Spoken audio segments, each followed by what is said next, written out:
All right, what's up, YouTube? This is D coming right back at you with another video of my RedCat Racing Terremoto 10. This is the version 2 of this model. The center diff in this truck is not what is considered a true center diff, and I'm gonna explain that. In this box over here to the side, a couple of you may have noticed that this box is sitting here. This is the original gear that I got out of the center diff casing or housing when, you know, my truck stopped working. The rear tire stopped pulling. I didn't know exactly what was going on. I was confused. I'm like, okay, obviously I broke something, and come to find out when I cracked this thing open, and again, I am now talking more so to the more experienced guys than those who may not be that familiar with what a center diff is. This is all that was on the inside of it. Is this right here? This is literally a rod, and you see you got your little hubs here. This is simply a rod with what looks to me like a spur gear on it. I don't know what tooth this is. I think this is a 40 tooth count. Not that certain. I think it should be written on here somewhere what tooth this is. Yeah, there it is right there. So this is a 40 tooth spur gear here. So this is all that was on the inside of the differential. People, all the newcomers I'm speaking to now, in case you don't know how a center diff works, and if you're new to it and really trying to figure out what's going on here, this is not a true center diff. You know, I don't know why RedCat had this in here like this, but this is not a true center diff at all, because it's not a differential. It does not distribute any power. This thing, once connected to the motor, is going to spin the rear, and the front end is going to distribute power even. This is essentially the same as having a locked center diff. Now, like I said, for all the newcomers who don't know, like, the terminology that I'm using right now, especially if I'm not using them as properly as I should. I'm not an expert at this stuff either. But for all you guys who don't know exactly what I'm talking about, some people would prefer to lock their center diff and allow for the rear and the front to move or to gain traction simultaneously. This is for the guys who just like that raw torque, that raw power. You know, the guys out there that like to do wheelies and things of that nature when they're out there and they're ripping up the pavement. This is what those guys like. They like that raw power. A lot of crawlers will do the same thing. Guys who like to crawl, got crawl vehicles, they will lock center diffs. They'll lock differentials. You got a lot of drift guys that'll lock differentials, preferably the rear or the front differential for whatever reasons, to improve their drift method. But for me, I found this as I wasn't really pleased with it. I didn't like when I opened it up and seeing this, because a true differential distributes power to independently to the rear and the front. You know, that's kind of like how it does. So I had to upgrade. I'm sorry I don't have a picture of what the upgraded part looks like. The actual upgrade is an actual differential that distributes weight. That I did go in and I did somewhat lock it. I put clay in it, and Play-Doh to be more specific.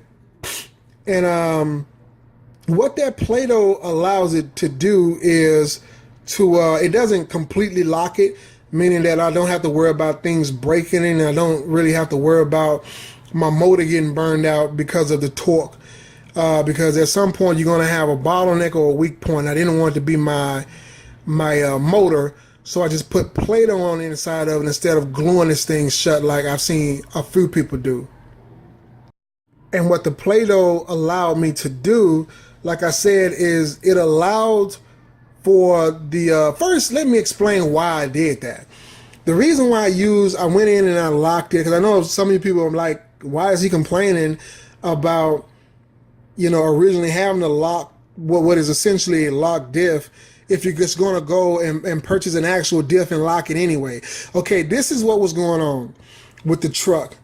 During acceleration of the truck, this is the rear. Let me get this thing turned back over for you guys. During acceleration of the truck, what would happen originally with this, what I'm just going to consider this as a locked diff. With the locked diff, what it would do, it will pop wheelies like crazy, and I don't like that. I don't like not being able to control my wheelies. A truck doing wheelie, it shows, it got power, but that ain't really what I'm in it for. I mean, I wasn't really in it for all of that, so I wanted to control how much power is distributed. You can do that by programming the ESCS for one. So that's what I did. I went in and I reduced the punch mode of it. I think originally it's on like 5, and I put it on like 3, maybe 4, so that initially when you pull a trigger, if you don't have as much control on the trigger, it won't just give it 100% throttle, or whatever the case. It will reduce the amount of power that it have off the line. And that gave me a lot more control of the wheelies and things of that nature. And so that's what I ended up doing. But the reason why I went in and added the clay to it is because once I did put the actual center diff in it, the real one that's in there now, I noticed that during acceleration, the rear wheels, I guess, by the weight and the downward force of it, and this is a big battery pack, so it adds a lot of weight back here in the rear as well.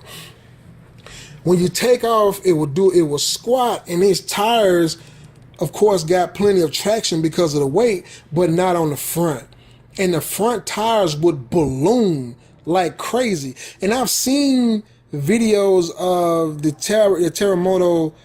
This is the 10th scale. I've seen videos of the 8th scale doing the exact same thing. And that was one of the only thing that kept me from purchasing the 8th scale. Because I'm like, I don't like how the tires balloon in the front end, but it doesn't do the same in the rear. I didn't like that. I didn't know why.